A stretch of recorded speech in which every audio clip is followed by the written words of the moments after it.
Book your driving lesson now at dla-driving.co.uk.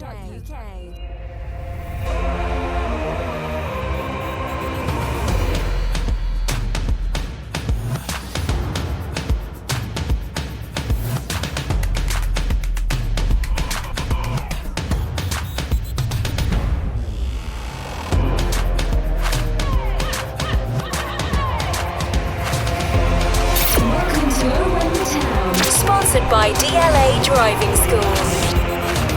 Hello and welcome to Owen the Town. I'm Luke Gregory and here's what's coming up today. It was a poor performance from Luton Town up in the northeast and we lost 2-1 to Middlesbrough. Today we'll be discussing that defeat in a little bit more detail. Why did it go so wrongly, especially after the promising performance against Chelsea in the midweek and the 3 wins in the row in the league? What went wrong up at the Riverside? We'll be discussing that today. And instead of doing a bit of a player focus today, we will be looking ahead to Coventry. What would you change from the weekend for the big game up against Coventry? It's a massive part of the season right now and we're looking forward to it. And as always, I've got Dave with me, got Tyre with me. Evening boys, how are we? Evening, very well, thank you very much. All good, thank you. Yeah? And yourself? I'm good. I'm a little bit disappointed with the weekend's football, but we can't win them all. Well, of course we can't, mate. If we win them all, then we're going to win the league. So, but no, like I say, sorry, Dave, you can say something. No, I was going to say, I think the disappointment was we played so well against Chelsea and we had such a brilliant game against them. And you was hoping for the weekend that we would push on from that and get a result. And I don't mean a win. If you get a win, fantastic, but a better result than we got. So that was a disappointing thing for me. We just didn't get going. Yeah, it was completely different, wasn't it, really? Yeah, but I think, you don't believe in luck, but we didn't get much. And hindsight's a beautiful thing, and this has been discussed over social media about team selection and stuff. I guess we'll quickly touch on it, but we were all a bit disappointed with that team selection before the Chelsea game last week. Yeah, offset by the amount of alcohol I've been drinking, but you're right. I really wanted our first team out there. I wanted our best team out there. But you know what? The people that played on that night did us proud. Yeah. However, maybe had we got that, and I hate to say it because we've got a nice squad at the moment, but that full strength team out that we consider to be our best team, I reckon we could have beaten them, and that's how I felt on the night. Disappointed to not get anything out of that game against Chelsea. Yeah, no, you're right there. You are right. I mean, I was quite disappointed myself, which speaks volumes, doesn't it? Really. From obviously all parties involved at Luton Town, it's mental, isn't it? I mean, realistically, you look at Chelsea's squad, like it doesn't matter how much money they're worth or whatever else, but you look at their squad and you think, Jesus Christ, these have got like Champions League medals in there. They've got FA Cup experience and whatever else, of obviously winning trophies and whatnot. And you just think, for example, like you say, it's not a disrespect to our fringe players or second string players as such, but a few of them were. Yeah. And you got likes of Dan Potts, for example, who's hardly played, putting a shift. And realistically, like you said, Dave, maybe with a bit more about us, like an Ali Bio or whoever else, a Campbell in there, we might have done bits. You might have done it. You can't fault the performance, though. They were fantastic. It was a brilliant night. Well, Nathan Jones did mention this in his post-match, and he said, look, maybe I should have gone a bit stronger against Chelsea because we rested these players and gave them that week break so they'd hopefully come into this game feeling refreshed and energised and ready to go. It just wasn't meant to be on Saturday. And it was a game that I looked at this weekend going into it and I thought, if we are going to lose, today's not an unrealistic one, we're probably going to lose. But before we get into 3 word reviews and the game, I always say if you're going to lose to 2 quality goals. Like at the end of the Chelsea game, I just went, you know what, fair play. They've got £150 million worth of strikers on the pitch and they've carved us open to score that 3rd goal. It wasn't the case against Middlesbrough. We give away a penalty and let's be honest, the keeper should save the 2nd one, but just one of them games, wasn't it? But it also wasn't the case in the Chelsea game where we give the ball away. I mean, Osho for that first goal, for example, where, I think it was Saul that scored. All right, it was a great finish at the end of it, but, the build-up really weren't worthy of sitting there going, the £150 million strike. But I think if we did that against any team, realistically, apart from maybe the finish from outside the area, we'd have been carved open anyway. Yeah, but Luke's right. The 2 goals on the weekend could have been easily avoided. Yeah. Yeah, They were that's shit how I goals feel to about concede. it. Well, should we get into it then? 3-word reviews of Middlesbrough 2, Luton Town 1. Francis says, a poor afternoon. Inside Luton says, vital points lost. Chris, poor all round. Sam says, ref spoiled game. Fraser, tragedy of errors. Michael says, lots of injuries. Mark says, better team won. Tom needs Shea back. Richard says, very tight margins. And Dan, on to Tuesday. And it is one of them ones now, I guess. We do just sweep it under the carpet and just go again, because we're at that stage of the season now where games are coming thick and fast. Points are vital and important, and even 1 point here and there would be good. But It's difficult to even look at those 3-word reviews, and the two that poor all round from Chris and better team won, but the stats don't suggest that. The stats says we had more shots on target, we had more shots, clear-cut chances. we won the better team though on Saturday, weren't we? Let's be honest. No, but the stats say differently. We had more opportunities to be better than them, and we didn't take them. I mean, being a better team, I mean, we can look at stats and say, okay, might be unfortunate. I think they had 2 or 3 shots on target and scored 2, didn't they? But Look, don't get me wrong. I agree with you. Don't get me wrong. I'm not saying, but I'm just saying it's harsh to say that. But what I was going to say was, off the ball, we weren't that great. No. And I think it doesn't matter how good you are on the ball. Not that we were great on the ball, because I'll just put that in there. But off the ball, we weren't great either. And I think we touched on that last week, didn't that's we? what I was going to say. That's one thing that you brought up about obviously being off the ball, and I think off the ball we were shocking. Realistically, it just didn't go our way. But look, do you know what? I'll give credit to Middlesbrough, because I've watched them a few times and I've always been impressed with the way they set up. Although they're not the prettiest to watch at times, they set up well. And the injuries could have been a problem. There was a lot of injuries that day. Not a good day to watch game. Before, I touched on it earlier, but before this weekend, you look at Middlesbrough away as a fixture. And this is a fixture for me that I always look at in the Championship as one that's just such a tough one to go and win. I know we won there a couple of years ago when Tunnicliffe scored, but for me, Middlesbrough away has always been such a tough place to go, especially when they're on it. And let's be honest, I think they did leapfrog us into the playoffs. And 8 wins in a row, I think, or 9 wins in a row at home before playing us. They're in really good form. You know, they're on the up. And it was always going to be a difficult match. And you're right, going up there is always difficult for Luton Town, always. Well, 3 changes from the Derby game, I think it was, producer Jacobs put here. Palmer in for his debut, Hilton and Jerome in for Cornick, Steer and Lansbury. It's a shame to see Steer's loan come to an end now, and I think he's not looking good for him. He's back at Villa, probably starting his rehab on his whatever injury it is. I've seen Achilles or snapping his Achilles or something, so What's nasty it is. painful. Obviously, we got Palmer in from West Brom on Friday, and he's thrown straight in due to the rules of an emergency loan. Hilton back in at number 10, Batari. Are we happy with that, mate? Look, man, I'm always happy to see Danny Hilton at number 10. I mean, we've seen it a few years back. Well, we've heard it a few years back, obviously being mentioned. Obviously, people weren't happy with it. But look, might not have been his best games on Saturday, or one of his best games, should I say. But look, we've sat here before and praised Danny Hilton in that position, so we can't sit there and slate him after one performance. But, you know, look, it doesn't matter. I think as a team, there was players out there, for example, your Oshos, that weren't great either. Yeah, Obviously, I thought Osho didn't have the best of games of the weekend, unfortunately did got he? injured as well. But look, you're always going to sit here and say, oh, you know, maybe it weren't a good idea playing Hilton at number 10, example, whatever. But realistically, we don't know until obviously we see it. We're never going to know, and things like that do happen. But look, it don't matter. We roll on to obviously tomorrow night now. We go again. We might see it again, and if we see Danny Hilton in number 10 position, I wouldn't be surprised. I don't think anyone would be, really. Let's talk about the goal that gave Middlesbrough the lead. It's 17th minute. Reece Burke was penalised for a foul. Paddy McNair takes the pen, sends the keeper the wrong way. When we were watching this, we didn't really know if we thought it was a penalty at the time, did we?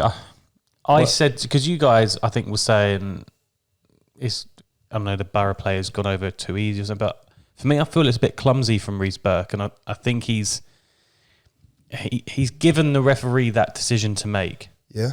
It is clumsy from Burke. It's the day and age we live in now, isn't it? I suppose you always get a strike go down like that. Yeah. But for me, I don't believe it was a foul. In real time, as soon as he went down, you knew he was going to give it. That's the first thing. You knew he was going to give a penalty. I've looked at it 3 or 4 times, and I think a really soft one. I think it's the knee in the back, isn't it? Though it's like knee in the back of the legs or the side of the legs. Though it's. Yeah, but mate, we can touch knees though. I mean, but he was off your chair. You know what I mean? Well, I could do that, but he was on his back foot as well. He wasn't pushing forward into that player. The player pushed himself into our player.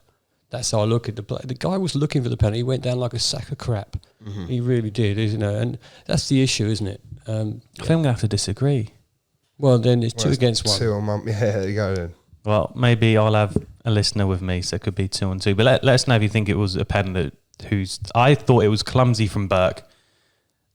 If that's the other way round and it happened and we got a pen for that, you guys would be sitting there going, definite pen. But it didn't happen the other way round. No, but I feel like if it would, you would be sitting there going, that's a definite pen. Wasn't there an incident in the second half or later on where we felt we could have got one? And it's the same sort of thing? No, I can't remember. No. That's because I made that up. A few beers down at that time. I don't know. But, you know, I was stone cold sober, I remember. Well, maybe I'm wrong. Maybe I was imagining it. No, you're probably right, David. In fairness, you've got shit memories. That's what it is. But you know, you'd be screaming for a pen, but it really wasn't. No, I don't believe it was a penalty either. I thought it was very soft. Like although technically it was because he gave it, but you know. You know, that ref showed his colours all the way through the game. But let's face it, like going back to the ref as well, I think there's a free-way review on it. Obviously, I think this ref is what everyone game, thought. Yeah, there you go, Sam, ref spoiled game. And do you know what? The ref was a complete clown. He was. You can't keep blaming problems on the ref, but the ref was not good. No, but how many times? I mean, I think we say realistically once, twice a season, you know, as a referee, is horrendous. And I tell you what, this guy ruined the game. He's a fucking idiot. That decision he made near the dugouts on the halfway line, where Bell's like surrounded by 3 players, gets clearly fouled, and then he gives the free kick the other way, and you just think, what have you even seen there to give that the other way? I'll tell you what you saw there. He didn't see the push that made him go over, but what he did see was Bell holding the ball between his legs and getting kicked there, and he was giving, ridiculous. I'm assuming, some sort of obstruction. I know we said the referee was poor, but were we lucky not to have a red card from the ref in the first 15, 20 minutes when Jerome's gone in quite late? I don't think we saw this due to an iFollow replay at the time, but Jerome's gone in quite late. And I compared this to the Chelsea-Liverpool Cup final one with Kovacic, or whatever his name is. Kovacic, whatever his name is. Going in late on, it was Chalobah, I think, but it was kind of like studs from Jerome late into the leg of this Boro player, and looking back at it, I thought actually we got away with that. Yeah, maybe. And Jerome was saying that he was showing his thigh, wasn't he? Like had the boots dragged down his own leg as well. It was a bit of each. I think it's maybe because Jerome got there first. And he was a bit more aggressive with the tackle, but you know, I think it was unintentional. But look, you've seen them given. But I just think maybe the referee's seen it and thought, you know, look, maybe it's one of the things he did get right, and he thought it'd been a bit unfair to send obviously Jerome off just because maybe he got there first, but doesn't excuse certain things. But we won't go there because obviously it was a Luton player. But yeah, you see what we're saying. Do you know what? I completely forgot this happened. Producer Jacob's putting the notes here about into the second half. Adebayo got through. First effort was saved, and the follow-up. He literally had the open goal, didn't he? Put it in the side netting. Yeah. Well, I completely forgot that happened. But for a corner. It was a save, wasn't it? A good chance to equalise though, and it just wasn't. It wasn't our day. I just felt like it wasn't our day on Saturday. I know we did score, but it just felt like we weren't going to score. Middlesbrough managed the game well. When they got fouled, they would say that we were physical. Their fans would say that, but you know, when they got fouled, they rolled over a few times. They knew what they were playing it, and I don't blame them because we do the same. But I think, you know, unlucky in times, but not inspiring, was it? It was just not inspiring, and I think that's the worst because we've been playing some bloody good football this season. There you go. Like you said, David, weren't inspiring. It was true. I mean, we were saying, weren't we? Obviously, watching it and sitting there going, "Okay, this is boring." I think I must say at least 4 or 5 times during the game. It wasn't one of those ones where I could even get angry. I just thought, Jesus Christ, I'm tired. I've been up since 4 a.m. with a baby and whatever else. Have you got a baby by any chance? Yeah. And honestly, mate, it was just fucking boring. I need something to lift me up, and I thought, I can't even have a drink, because if I have a drink, I'm going to fall asleep watching this. It was a bit like that. But there's times in recent weeks where we've not been that inspiring, but managed to grind out a win, like the Derby game, like the Barnsley game. But it just seemed to be, this one was just one step too many of, you can't keep playing poorly or not up to your 100% standards and nicking a result. Yeah. You can't win every week. You just can't. You can't win it. So you know, but we know this. We've got to take I'd rather, you know, if we had to lose one of the next three, then that one I'd prefer to lose. Yeah. Let's talk about the second goal. Aaron Connolly. Oh no, producer Jacob's not put it right here. I don't even know who scored the second goal. It was poor goalkeeping. Was it Duncan Watmore, wasn't it?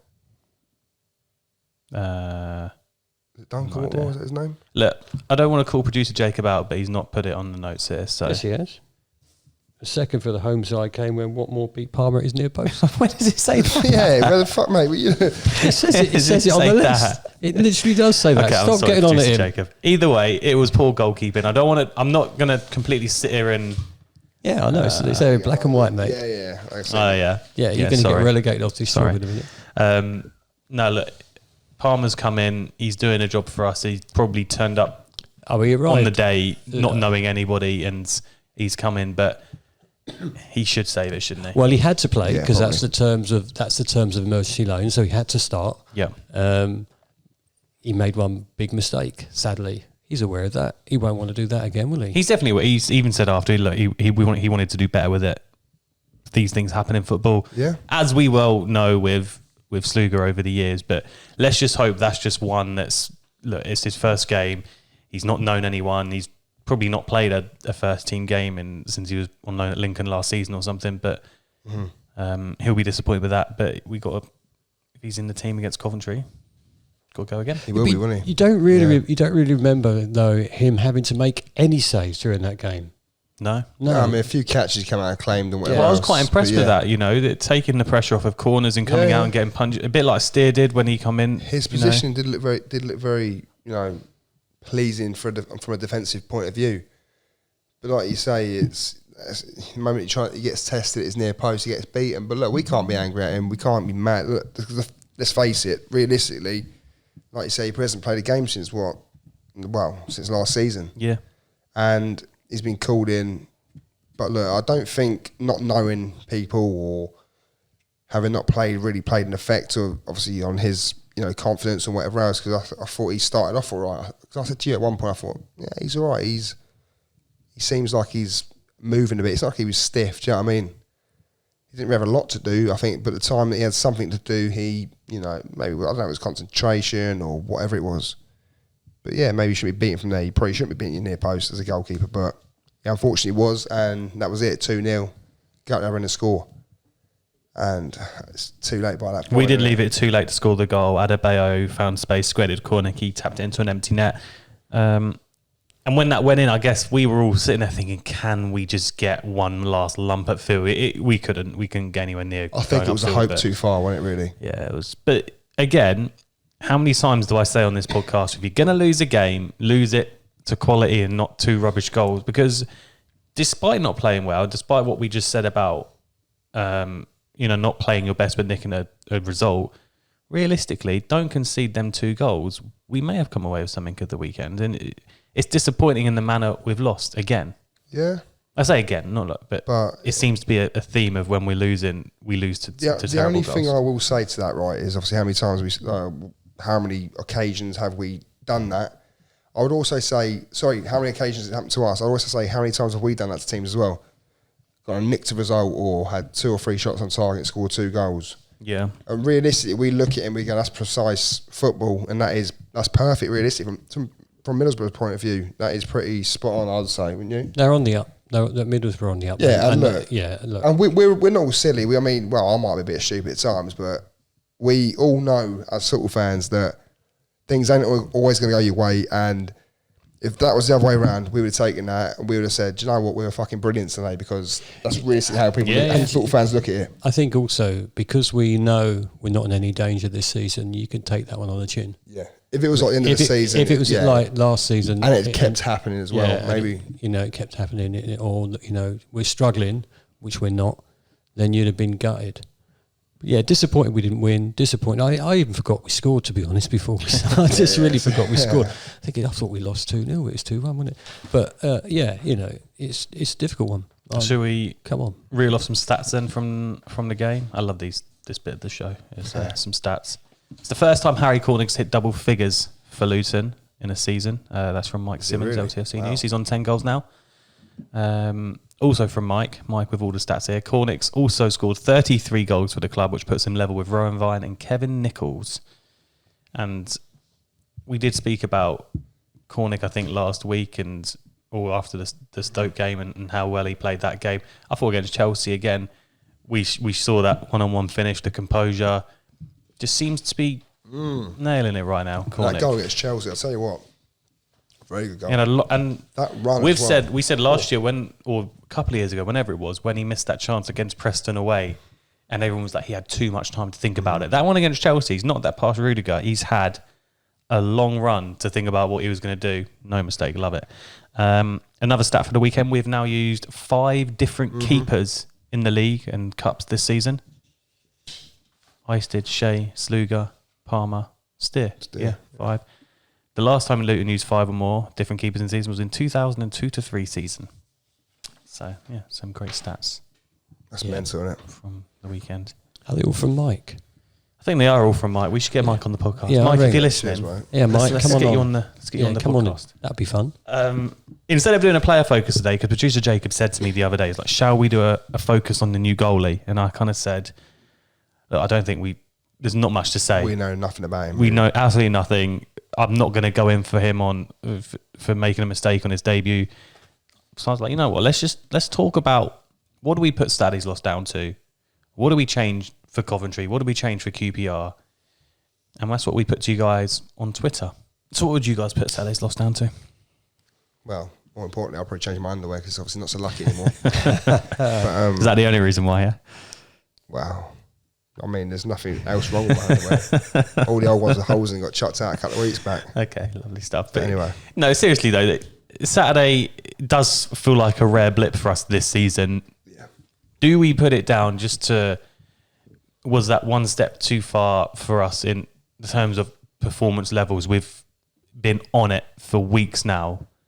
Since that Birmingham game, we've been on it, and every game has been a shift and everyone's been putting in this effort. And even midweek against Chelsea, we made 6 changes, but it's maybe just one step too far and we were feeling a bit fatigued maybe. Or maybe does it ground us a little bit? I mean, like you said Saturday after the game, Luke, I remember you sat there or stood there or whatever you did and you went, maybe that's a reality check that we needed. Or maybe it's a reality check. I think I can't quote exactly what you said, but I think you were right in what you said. It was kind of a reality check for all of us. I think the Luton players, I think they'll all take it, the squad, the management, they'll all sit there and go, do you know what?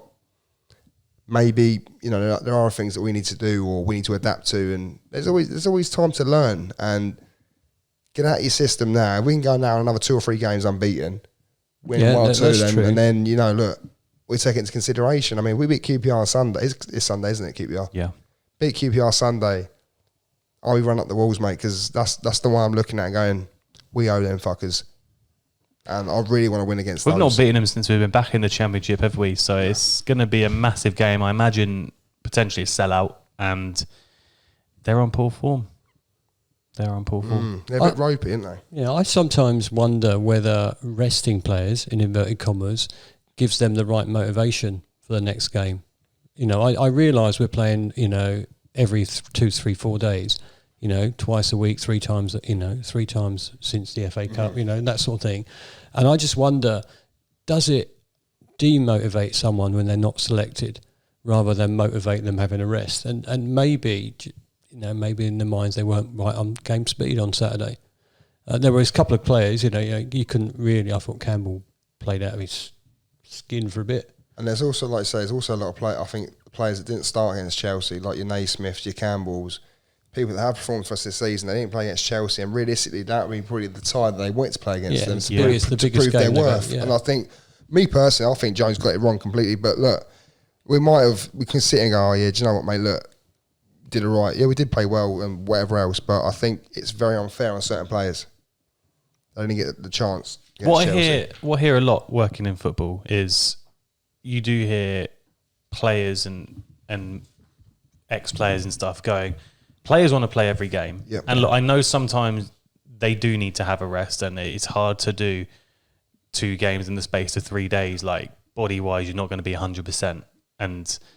But sometimes it's the adrenaline that gets you through. Mm-hmm. And I think, like you said, the players like Naismith and Adebayo and would have loved to put themselves. Would have loved to have have tested themselves against. And that's the word, isn't it? Tested. And it might have been like, that could have been that extra motivation to play on Saturday, but at the end of the game, we're all completely guessing, and that could have been false. Yeah, and of course.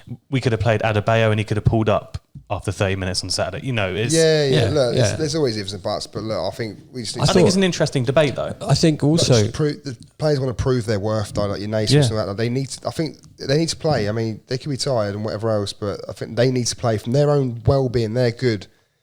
They need to play as much as we need to see them. As much as Adebayo's been pretty damn brilliant for us. Mm-hmm. I thought he was quite poor on the weekend. I thought he was. He hasn't looked off it a little bit recently. He looked off the pace. He looked a bit slow. He still created a couple of chances, but not the sort of player he's been in previous games. So, but then again, maybe that's why Nathan Jones looked at that Chelsea game and went, that's just one step too far. If he puts in a full shift against Chelsea, then but come on, man, they're professional players. If they can't play like one game a week, then and look like they're. This is not a criticism, by the way. It's nothing because look, I will never criticise Adebayo. He has been fantastic. He might have been off it slightly, but maybe that's because his standards are set so high in what he produces, and maybe he's just an average game, and we just think, it's a poor game from his standards. And realistically, compared to a lot of Championship strikers, he's probably still up there with doing a lot more. I do think though it's harsh to say, as a just as us people just sat here around a table talking about players, like to say, a player should be able to play more than one game in 3 days. But it's like the amount of stuff that we don't know that happens with a player's body and stuff. That. Like, I'm not saying every 3 days, but I would say once a week. Yeah. But I think occasionally you can play 2 games in a week. This I'm not saying all definitely. the time. I'm not saying like Monday, Tuesday, Saturday, Wednesday, Saturday, whatever else. I'm not saying that. But what I'm saying is, I think there comes a time where you need to play 2 games a week. I know what you're saying though, and then it probably comes to a Pelly saga when Nathan comes out and goes, he's fatigued. That was fucking 4 games ago now. If he's so fatigued, what's he doing? Is there something extra going on there? Yeah, what I'm saying. Is he sleep? What's he doing? Sleeping? Is he being in a fucking? You just don't know. You don't know. I mean, it was good to see some of the other players back, but we just weren't at the races. I don't think we were playing fast enough. I don't think some of the team were up to full speed. Disappointed with a couple of the standout players, really. Well, shall we read what you guys said about the performance of the weekend? What would you put Saturday's loss down to, and what would you change for Coventry tonight? Tony says, I put it down to injuries. They're piling up. For all Nathan Jones' comments about a squad, we missed Bradley and Pelly. Having an unsettled goalkeeper situation doesn't help either.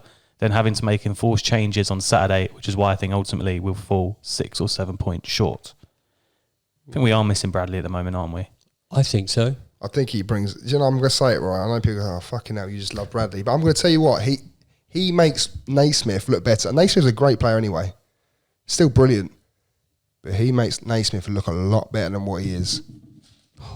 I'm only smiling because that might have come out wrong, because I've said this before. But look, Naismith is brilliant. And it's not just Naismith, but... You're saying Bradley brings out the best in Naismith, basically. Whereas Naismith doesn't have to do... Naismith still has to do, his defensive duties, but with Bradley in the team, Bradley takes a lot of that duty off a lot of players. Not just Naismiths. Yeah. Even your fullbacks. His ball retention, whatever else. But I'm not going to keep getting into it, obviously, because I love the man, but... And he is a very good player. I think we need to respect that now. I think everyone's starting to respect that. But look, there's certain players... that when they're not playing, we miss. And I think players around them, around miss. Yeah. and they can't play a natural game because certain off the ball, there's tactical awareness. There's a lot of things. Do you know what I'm saying? Injuries just haven't helped us recently, and that's what Mark put it down to. He said 3 injuries needing substitutes disrupted the team. He said Boro knew how to cheat. Only silver lining was Hilton once again playing quality as an attacking midfielder. Well, like I said earlier, Boro managed their game, and we've seen it so many times, and we've done it. We've done it in the past. I think every team does it nowadays, but don't they? To the extent that they were doing it at the time, you don't. It's not football, is it? But there you go. That's how we do it. And by the way, before we move on, can I just say that was no dig at Naismith, by the way. He's still a very good player. Oh, no, 100%. Yeah. I think it might come out slightly wrong, but I wasn't saying, just clarify that one. Nicely put, mate. Nicely put. LTFC Dave says, loss came down to a combination of factors. Schedule worked against us despite the changes. Missing key players before the game. 3 injuries during the game. And Boro a good side with a very good manager. And look, that's what it comes down to as well. Like we said at the start, you can't win them all, can you? That's the thing as well. Like Boro are a good side as well. I've touched on that earlier on. I genuinely feel like they are very well set up. But I think for us also, the optimism this season has come from some really decent performances, some really decent form, and the optimism is there, thinking we can actually beat anyone in this league, and we just didn't perform well. So you've got to put that down to the opposition as well. They've done that. Their game plan was right. Yeah, our game plan was slightly off. In regards to what you change against Coventry, Dave said I'd start a corner because he led the line for us going after them with great success in September. It's hard to comment on other potential changes without knowing the fitness of various midfielders. A pre-match presser to clarify would be useful, but unlikely in a 3-game week. As Hudson knocks on our door over there. But well, I'm not going to lie, I wonder what the it is difficult, though, to predict with so many potential injuries. We don't know if Campbell's going to be fit, if Lansbury's going to be ready, or if Pelly will be back, or Shea will be back. So I hope it's hard to predict, isn't it? I genuinely hope Campbell's fit. I'd like to see Cornick start up front, alongside Adebayo maybe. But for definite, I think Campbell has become one of those key players for us. Definitely. Massive. And he's changed so much from the beginning of the season to now that I think he's an essential part of our team. Yeah, he is, isn't he? He's kind of like the stick in midfield. He's the work rate. He's the engine. That's what he is. He's probably another player, like I said earlier, about making certain players around him freeing up. That's the term, freeing up other players to play their game. And Campbell's probably one of those players. Chris says, a new goalkeeper, no captain and injuries. Lots of possible reasons, but the fact we're disappointed at losing 2-1 away to Boro shows how well the team is doing. It's a tough place to go and shouldn't be ashamed. We've won a lot so far in 2022 and no team can win every game. We've played a lot since our COVID break and it's just caught up on us. For Coventry, we should play the best available team and trust the squad to bounce back. Well, Chris has just said everything I've just sort of said in the last 10 minutes. I think I totally agree with you. And I just hope that when we go to Coventry, we see a good game. And, we take it to them and, don't give them any respect, really. Just get out there and press high and get them. That's it. Like I said, they just get them. Get them, yeah. I don't know if get them. Last week, I don't know if I remember saying this on the podcast, but I think I definitely thought the next 3 games, as in Middlesbrough, Coventry, QPR, I think I'd be happy with 4 points. There's 3 tough games. Coventry started off the season really well. They're still in and around that playoff hunt. So that's a tough fixture. And then obviously QPR, massively tough as well. Well, realistically, we can average out, like, say, 2 points a game. 4 out of 9 is just under, but it's I good desperately want to beat Queen's Park Rangers. Yes, that's the one. I really want to beat them. I tell you what, we had a few QPR fans jumping on our podcast last time we played, didn't we? Yeah. So. Yeah, good. But I just Probably get them back next week as well. It's about beat them 2-0. Come on, we're due. We're due a good performance and a win against them. We are due it. Just someone don't let Charlie Austin play. He always seems to score against us. But there's no reason why we can't go to Coventry and give them a good game and take the points, but not lose would be really good for the away game. Before the podcast, we spoke about after Coventry and QPR, you look at the next 4 fixtures after that. I know this is looking ahead a lot and a lot can happen in 2 games, but you've got the likes of Preston, Hull and Millwall to come. And you think they're 3 games you look at and go, we could pick up 9 points there. Yeah, but no, Probably won't be the teams that you No. pick up the points against. Like that. No, That's that's also the the thing. way. And that's the way the league works, isn't it? It's always the way of Luton, isn't it? and Realistically. Millwall are not that far behind us. Andy did say how many points from the next 3 games then. Coventry away, QPR at home, Preston at home. 7. I've written down 7. I'll be happy with 7. 7, yeah. As long Seven- as 3 of 7 or them 9. come from Queen's Park Rangers. Yeah, that'd be nice, wouldn't it? Yeah. Don't want to Take- lose or draw against them. No, I want to beat them. And know live that- on the television as well. Yeah, stupid time kickoff. We ate Sunday kickoffs at 12, didn't we? Early breakfast though. I generally think we could shock ourselves here. I think we're up for a good game because they want to repair what happened on Saturday. So we're up for a good game against Coventry. So I'll be happy with 7, but Let's just hope we've got a full We'd fit love squad. 9. Or near to a full fit squad. Not And we'll be too at this one, disrupted. won't we? Us 3. Yes. We'll be there. yeah. So if you want to come say hello, come say hello. What time are we heading off, by the way, tomorrow? Oh, we'll talk about that after the podcast. I've got a day off work, so I can go whenever you want. Well, we'll go at Thankfully, 11 I o'clock get in the morning. We'll see you out there, Dave, yeah? All right, fair enough. Yeah, no worries, mate. Some more Instagram questions then to finish today. We had a lovely tweet from Mark, didn't we? Oh yeah, we did. Yeah, Before the podcast, which I think we should touch on. yeah. I'll look at Because it. Oscar said here, is Bataro practiced on his bike for the challenge with Mark? I have. Do you know what? Weirdly enough, I think someone mentioned it the other day. It was Daz, wasn't it? Daz Hat, and he said, "Why are you running?" I'm trying to lose weight, mate. Trying to get I'm fit. a fat fucker right now. Oh, I've put on 4 stone. I need to lose that 4 stone. I might not be ready for the Peterborough game, but I'm not saying I'm going to give it a good go. so Mark wants to know.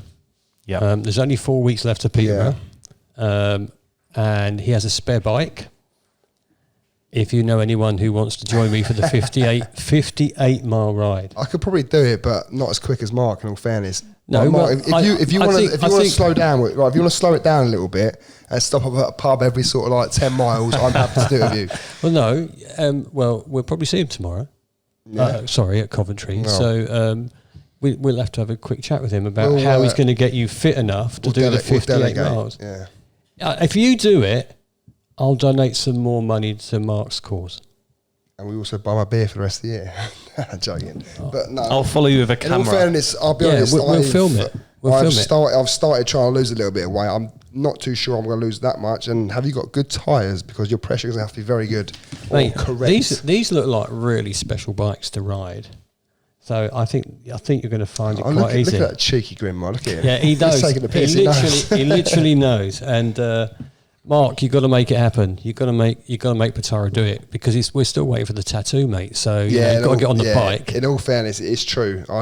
It's not like I'm trying to wash can I that just, 1 hour away. before we move on, wasn't it your idea anyway when you were speaking? I said I wanted us all to do it to raise some money. Well, you- Hudson, shut up, mate. Jeez, I can't do it. Why? I'm medically He unfit to can't. do it. He's definitely out. But either way, Fit to wear the shirt. Shut You up. could definitely do it. I could probably do it, but he'll it's be- You just could definitely do it. But what he'll do is he'll follow you in the car and film it. That's what I mean. It's disgraceful. I have to wear a fucking That's his GoPro. job. if His you're- job is to I'll film be it. sitting there going, 5 miles in, it's a massive hill. And Mark will be going, oh, it's not a massive hill, is it? It's a slight incline of 5%. Oh, dear. It's actually a decline, but yeah. Why don't you two relay it? Look, we'll love to, though. we'll I'd love discuss to. this off podcast. Okay. But everybody, just put it down. Just keep saying Bataro's got it. Okay. I need to lose at least a stone in the next month as well. All right. Well, I need to, let's do it. We'll do it. Just Do you want to what's that about? What's 58 that? miles. we'll discuss. I think Dave, that's you're taking the piss, mate. look. How many hours is that going to take you? Oh, I don't know. A normal person probably 3. I would say we'd probably have to leave the day before because there's no way I'm going to cycle 60 We miles try- no, in no. one day. That's just not going to happen. So Talk to Mark tomorrow. You guys. either way, we've got a barking dog in another room, so I think it's a good time just to go. Let's We'll end the speak tomorrow, podcast yeah. for today. Thank you so much for listening. If you haven't ever watched us do the podcast, you can go do that on YouTube if you search Owen the Town. Join many others who like to watch us every week and see Bataro's beautiful face and hear That's our right. beautiful dog bark. Nice to So watch there as well. enjoy Coventry if you're going. Enjoy the weekend, QPR as well. And one thing I will say is, Yes, say it. just on the bike thing, Yeah. Mark, can you tow me along, please? We'll leave it at that. Have a I'll good do it. one, and we'll see you next week.